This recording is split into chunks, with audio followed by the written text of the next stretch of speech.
So you must maintain an account book. You will see, no matter what the hell happens in life situations, you will not go down. More than what you eat, how you eat it is also equally important. Check and see if you're still alive. If you are, just do this much for your sake. This is the end of suffering. Once there is no fear of suffering, only then you will explore the full depth and dimension of this life.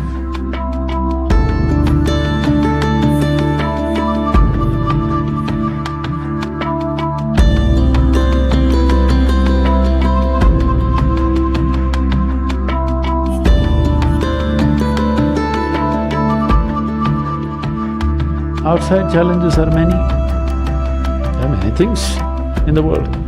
Some things will happen, some things won't happen, some things will act for us, something will work against us. These things are happening all the time. But am I functioning for myself or am I functioning against myself? Within this, is my life little more exuberant, little more better, little more joyful, little more peaceful? You just measure this every day. So you must maintain an account book. Yes, if you're doing business, how do you know whether you're progressing? Only one who keeps accounts knows whether he is making money or going down, isn't it so? Similarly, you must maintain an account. You just see, let's say yesterday you were joyful 5 times in the day. Today if you're 6, you're better. Tomorrow if you're 7, you're better. But day after tomorrow if you're 3, you're worse. How many moments of joy do you have?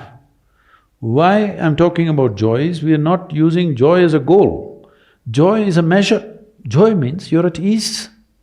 Joy means you become more of life than being a mental mess, isn't it? Joy does not mean that you attain to something.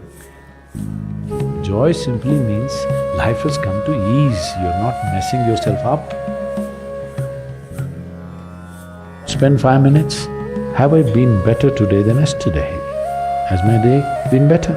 Every day, if you keep accounts, you will see, no matter what the hell happens in life situations, you will not go down.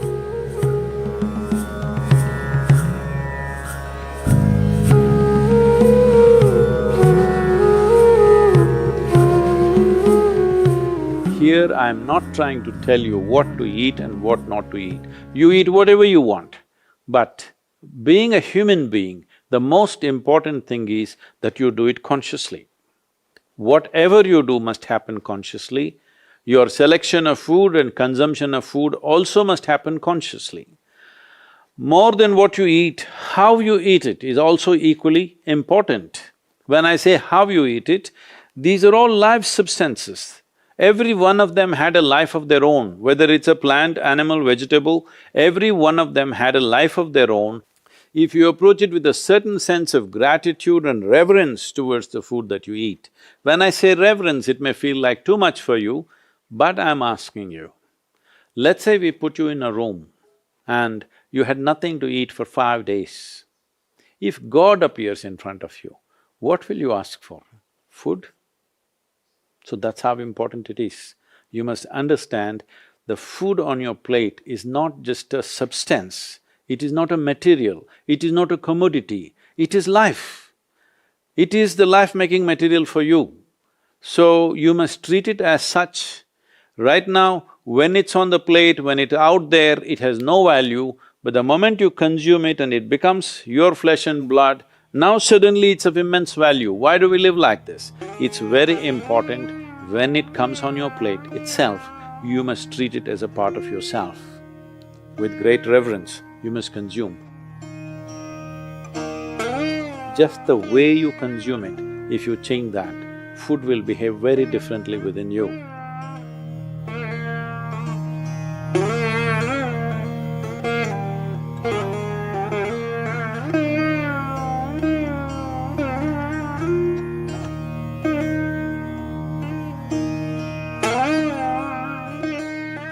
The soil that you walk upon has a certain sense of intelligence and memory. So even if you happen to live in a concrete jungle, it is important to keep in touch with the earth upon which you live. create ways for yourself to somehow remain in touch with the soil or the earth upon which you live, that part of the earth. With your bare hands and bare feet, see particularly the palms and the soles, if they come in touch with the earth on a daily basis, at least for a few minutes, a certain harmonizing of the physiological process will happen just being in contact with the earth. If you spend at least a few minutes in your garden, barefooted, touching plants or trees, because this is the basis of your life. All life, yours and every other creature, has come out of this earth. Stay in touch with it and harmonize your system.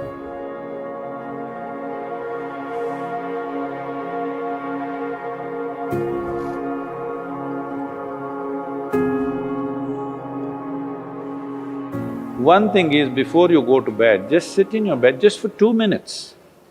2 minutes, just see, suppose you're going to die right now in 2 minutes' time, how it'll be, and then sleep. You will see tomorrow when you wake up, you'll wake up like you just born. If you go to sleep with this awareness, you will wake up with a completely new dimension of energy within you. Suppose you wake up tomorrow. No, that's not… See, you think it's a joke, that's a problem. Every day, nearly 300,000 people don't wake up tomorrow. So in case you wake up tomorrow, check and see if you're still alive. If you are, just do this much, for your sake, not my sake. One big smile, you're still alive. Hello?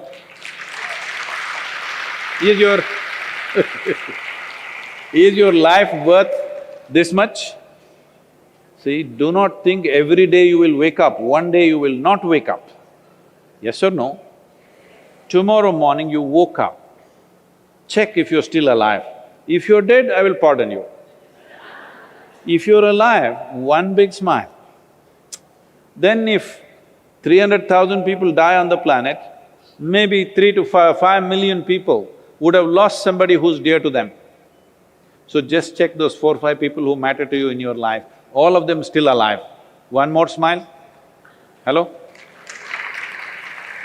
And you looked at the watch, it's 7 o'clock and you're still alive. One more smile. Hello? From now on you must do this every time you look at the time. If you're alive, you must smile, because this is the greatest thing happening to you. Not your money, not your profession, not your family, you're alive right now, this is the thing. Very brief, let's make it happen.